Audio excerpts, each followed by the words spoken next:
제가 대학원 생활을 하다 보니까 조금씩 욕심이 나더라고요. 새로운 환경도 접해보고 싶고 또 더 큰 무대도 한번 경험해보고 싶고 이러면서 이제 유학의 꿈을 이제 키웠습니다. 결국은 제 연구실에서 탈출하겠다는 얘기를 하고 있는 것 같긴 한데, 거의 200만 원, 300만 원 하는 가격을 주고 또 거의 한 30시간을 가보지도 못한 터키를 경유해서 여기에서 한국까지 왔는데요. 이 정도 노력했으면 합격할 것 같잖아요.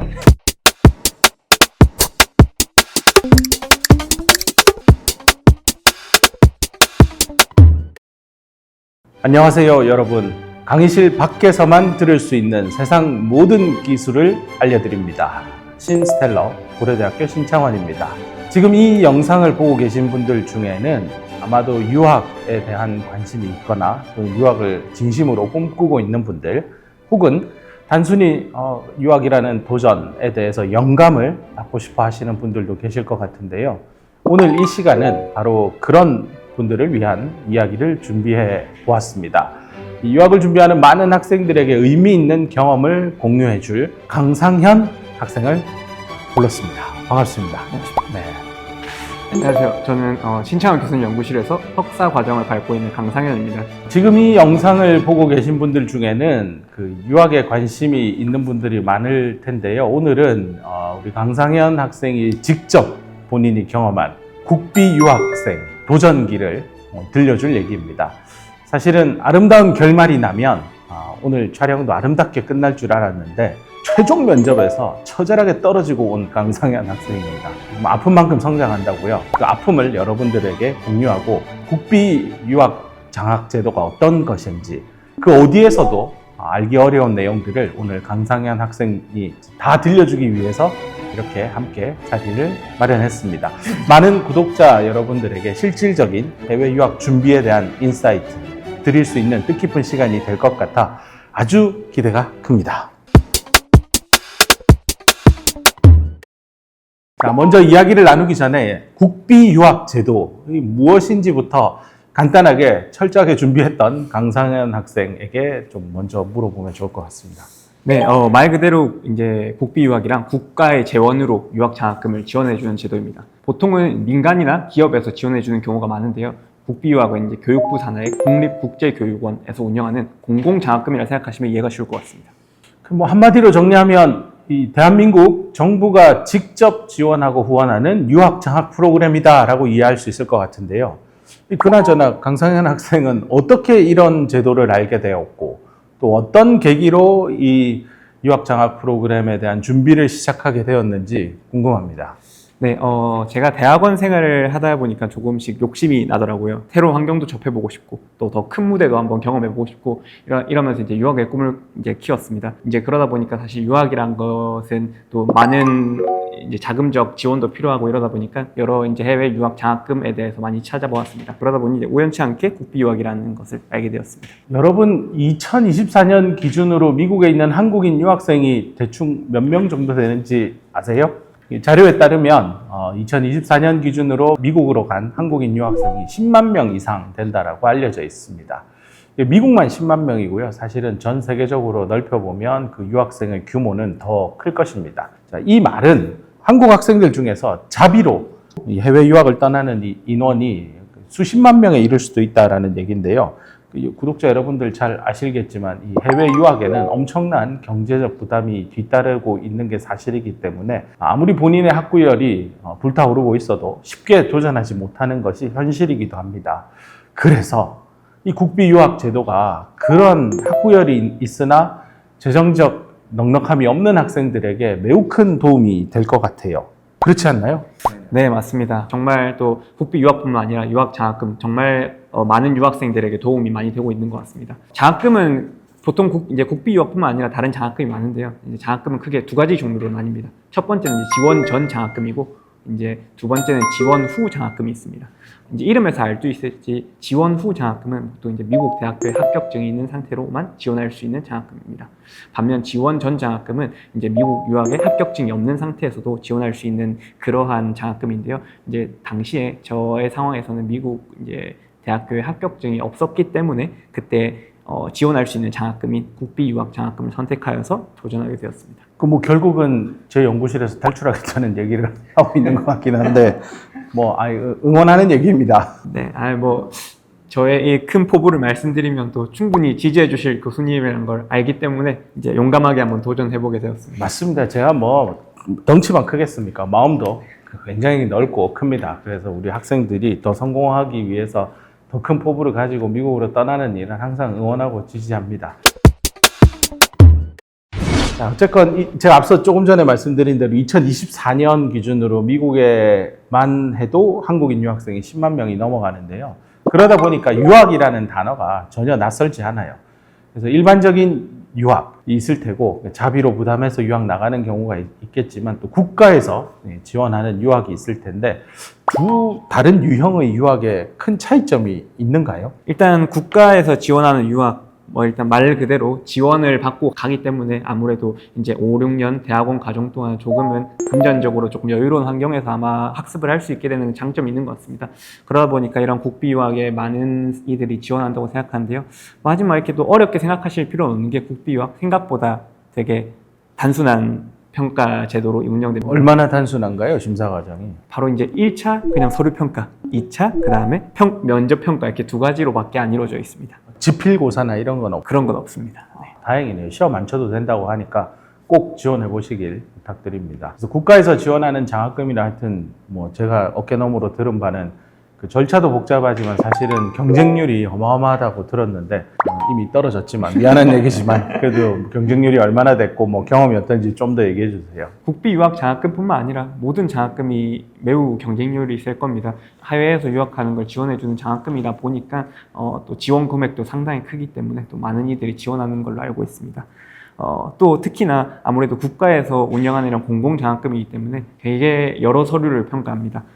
흔히 이제 1차 서류 평가에서는 졸업 증명서 혹은 병적 증명서, 등본, 과직 관계 증명서 같은 인적 서류부터 또 이제 자기소개서, 이제 여기서 특이하게 국외 수학 계획서, 추천서, 대외 활동 관련 서류 같은 거는 기본으로 준비하고 있습니다. 그리고 또 아무래도 미국 유학이라는 특수성 때문에 우수한 또 영어 성적도 필요하고 가장 또 특이한 점은 바로 한국사 능력 검정 시험에 합격증이 필요한 점이 이 유학 장학금의 아주 특이한 점인 것 같습니다. 아니 그러면 영어를 정말 네이티브 스피커처럼 아무리 잘하고 한들 또 학부 학점 성적이 아무리 높아도 한국사 능력 검정 시험 합격증이 없으면 국비 유학 장학 제도는 그냥 꿈이네요, 꿈. 절대 이루지 못할 꿈인 거네요. 네, 맞습니다. 저도 처음 공고문을 읽었을 때 다른 유학 장학금과 되게 다르다, 특이하다 이런 생각을 했습니다. 아무래도 이러한 국가 예산으로 유학을 지원하는 만큼 이제 애국심이나 국가관 이런 것들에 대한 것을 많이 중시하는 것 아닐까 싶습니다. 따라서 이제 지금 이 영상을 보시는 구독자 여러분들 중에서 국비 유학에 관심이 있으신 분들은 미리 한국사 시험을 준비해 두시면 추후 이제 준비하실 때 매우 수월할 거라고 생각됩니다. 근데 맨날 연구실에서 반도체 관련 연구만 했었기 때문에 이 상현이 학생도 올해 국비 유학 지원을 할 때 한국사 능력 검정 시험 합격증은 없었을 텐데 다른 학생들한테 들어보니 없다라고 들었는데 정말인가요? 네, 맞습니다. 이제 국비 유학 공고가 보통 4월 정도에 올라옵니다. 제가 이제 그 당시에는 교수님이 또 좋은 기회를 주셔서 미국 대학 연구소에서 이제 방문 연구생 신분으로 연구를 하고 있었습니다. 이제 미국에 있다 보니까 사실 미국 나갈 때도 되게 빠듯한 일정으로 나갔기 때문에 한국사 시험 합격증이나 영어 시험 성적 둘 다 없는 상태에서 나갔습니다. 그 대신 영어 시험 같은 경우는 다행히 또 미국에서 볼 수 있었습니다. 영어 시험은 다양한 영어 시험이 이제 최소 조건으로 이제 언급이 되는데요. 그중 저는 IELTS라는 시험을 통해서 일단 영어 시험은 한번 합격을 해놓은 상태였습니다. 하지만 이제 가장 큰 이제 난관이 하나가 있었는데 바로 한국사 시험이었습니다. 한국사 시험 같은 경우는 아시다시피 한국에서만 매우 칠 수 있기 때문에 미국에서 정말 보기 어려운 상황이었습니다. 아니 그러면 진짜 한국에 한국사 시험 보려고 들어왔었나요? 네, 그 당시에 제가 영어 시험을 딱 결과를 받아들이고 이거는 한번 믿져야 본전이다 생각으로 5일 뒤에 바로 한국으로 가는 티켓을 끊었습니다. 아니 합격 여부도 불확실할 거고 1차 서류 통과된다는 보장도 없는데 그냥 한국으로 와서 한국사 시험 친다고 해서 그게 또 합격되는 것도 아닐 거고 여러 가지 어려움이 있었을 텐데 진짜 무모하게 달려온 건데 이걸 무모함이라고 해야 할지 진짜 무한도전인 건지 아니면 학생이 가진 특별한 추진력이라고 해야 할지 참 우픈 얘기이긴 한데 어쨌건 실행력 하나는 엄청난 것 같습니다. 그래서 한국사 시험 하나만을 위해서 아틀란타에서 네. 서울까지 지구 반대편을 건널 생각을 한다는 게 참 대견스럽기도 하고 무모한 것 같기도 하고 추진력도 우수한 것 같습니다. 그래서 아마 지금 이 이야기를 듣는 구독자 여러분들도 이 상현이 학생의 실행력에 어마어마하게 놀라지 않았을까 그런 생각을 하는데 좀 더 자세히 그 경험담 얘기해 주세요. 네, 그 당시 저 생각하면 참 아찔한데요. 이제 5일 뒤에 가는 비행기를 끊어내다 보니까 이제 바로 직항으로 오는 건 너무 비싸서 학생 신분도 비싸서 이제 구매하지 못했고 무려 한 번도 가보지 못한 터키를 경유하는 비행기를 타고 가게 되었습니다. 사실 뭐 터키 경유하니까 비행기 값이 쌀 거라는데 전혀 그렇지 않았습니다. 뭐 거의 200만 원, 300만 원 하는 가격을 주고 또 거의 한 30시간을 가보지도 못한 터키를 경유해서 여기에서 한국까지 왔는데요. 그 당시에는 뭐 인천국제공항을 빠져나오는데 여기가 한국이 맞나 싶을 정도로 정말 꿈인지 현실인지 실감이 잘 안 나더라고요. 아니 그 터키를 경유해서 30시간 이상 비행기를 탄 거면 야, 정말 녹초가 될 텐데요. 그래도 오자마자 시험을 치러야 되니까 그 터키 경유하는 동안 가만히 있진 않았을 것 같은데요. 네, 사실 이제 입국하자마자 거의 이틀 뒤가 한국사 시험이었습니다. 이제 그 당시에 이틀 뒤가 한국사 시험이다 보니까 터키 이스탄불 공항에서도 이제 패드로 공부를 하고 또 이제 타고 오는 비행기에서도 계속 한국사 강의만 들었던 기억이 있는데요. 아무래도 기간이 짧다 보니까 마음이 조마조마하더라고요. 치르고 나올 때까지도 정말 긴장감이 안 없어졌습니다. 왜냐하면 이제 시험을 가채점할 당시에 내가 여기까지 오는데 얼마를 들였고 어느 시간을 들였고 어느 정도의 노력을 들였지 이런 생각이 주마등처럼 스쳐 지나가니까 떨어지면 어떡하지 불합격하면 어떡하지라는 생각으로 이제 딱 가채점을 했을 때 그래도 가채점 결과가 아주 좋더라고요. 그래서 됐다 싶어서 이제 다음 스텝을 이제 준비하게 되었습니다. 아까 말씀드렸다시피 사실 준비할 서류가 되게 많습니다. 한국사 시험은 그냥 단지 한 스텝에 불과하고요. 이제 다른 서류를 준비해야 되는데 또 뭐 다른 서류를 준비할 때도 그렇게 시간이 넉넉하지 않았습니다. 서류 마감 일정이 이제 2일이나 3일밖에 안 남은 상태라서 정말 정신없이 준비해서 간신히 일정을 맞춰서 제출하고 한국에 오랜만에 왔는데 거의 한 7개월, 8개월 만에 왔는데도 조금의 여유도 느낄 새도 없이 바로 또 출국해서 미국으로 가게 되었습니다.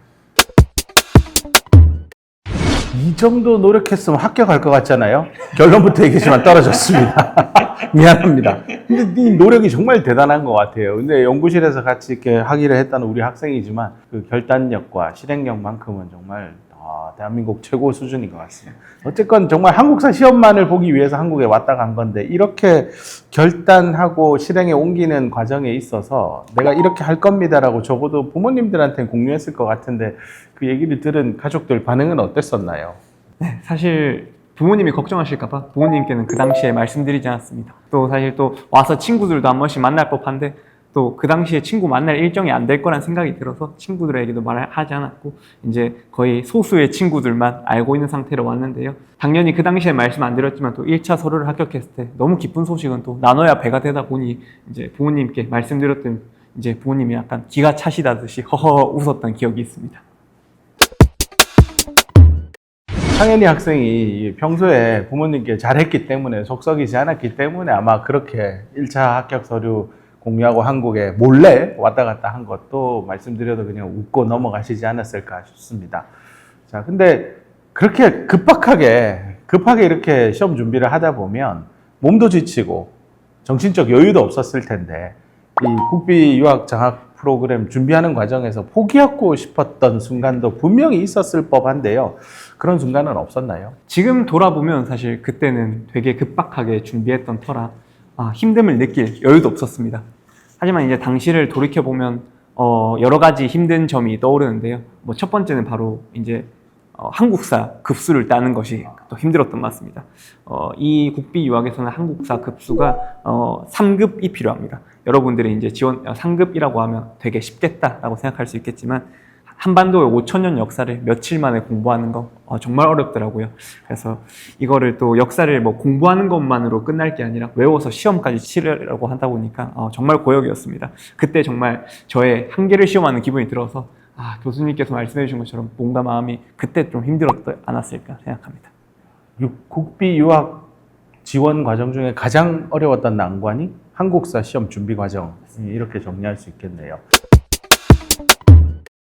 또 뭐 다른 얘기 더 해줄 거 없나요? 아, 네. 또 이제 이야기하다가 생각난 건데, 이제 이 아까 앞서 말씀드렸다시피 이제 국외 수학 계획서와 자기소개서를 이제 제출을 해야 된다 하지 않습니까? 그때 이제 국외 수학 계획서와 자기소개서를 작성할 때 그때도 또 많이 힘들었던 기억이 있습니다. 왜 힘들었냐라고 생각해 보면 이제 국외 수학 계획서가 정말 아무 아웃라인이 없습니다. 그 말이 무슨 말이냐면 양식이 없습니다. 어떠한 양식 이걸 써라 저걸 써라 이런 것도 없이 자유 양식이기 때문에 정말 어떤 이야기를 어떻게 풀어 나가야 될지 그때 되게 고민을 많이 하고 또 힘들었던 기억이 납니다. 그래도 최종은 떨어졌지만 자꾸 아픈 데를 찔러 미안합니다. 1차 서류 평가는 통과했잖아요. 그렇게 통과했다는 거는 본인이 스트레스를 받았던 국외 수학 계획서 작성의 어려움, 그리고 자기소개서, 이 두 개의 서류가 심사위원들에게는 호평을 받았다라는 건데요. 뭐 이쯤 되면 공개해도 될 것 같은데 어떤 점이 심사위원들로부터 좋은 평가를 받았다라고 생각하는지 상현이 학생만의 그 평가를 부탁합니다. 일단 앞서서 이거 지원할 때 가장 중요하게 이제 많은 이들이 여기는 게 국외 수학 계획서와 이제 대외 활동 기록서 이렇게 두 가지 정도입니다. 그래서 그 두 가지에 가장 힘을 많이 줬던 기억이 납니다. 그 당시에 국외 수학 계획서를 쓸 때는 아무 양식이 없었기 때문에 어떻게 쓸까 생각을 하다가 제가 임시심사위원이라면 나에게 어떤 것이 궁금할까, 지원자에게 어떤 것이 궁금할까 이런 것을 생각하면서 글을 썼습니다. 그래서 당연히 왜 유학을 희망하는지, 또 유학을 통해 무엇을 성취하고 싶은지, 또 박사 과정 이후의 목표가 어떻게 되는지 이런 것들을 평소에 이제 스스로 질문하거나 이제 가지고 있었던 가치관을 글로 잘 풀어낸 것이 첫 번째의 강점이었다고 생각합니다. 이제 두 번째는 사실 또 교수님께서 좋은 기회를 많이 주신 덕분에 경쟁력 있는 연구 성과 혹은 그런 경험들을 좋게 봐주신 것 아닐까라고 생각합니다. 아무래도 정말 열심히 또 스스로 자부할 수 있을 만큼 준비했기 때문에 그만큼 더 아쉽더라고요. 이렇게 탈락이라는 아픔이 있음에도 불구하고 국비유학 지원의 전 과정에 대해서 본인의 경험을 지금 공유해주고 있는데요. 사실 되게 큰 오기가 생기더라고요. 가장 큰 얻은 게 무엇이냐라고 묻는다면 사실 저의 마인드에 조금 확신을 얻었다고 할까요?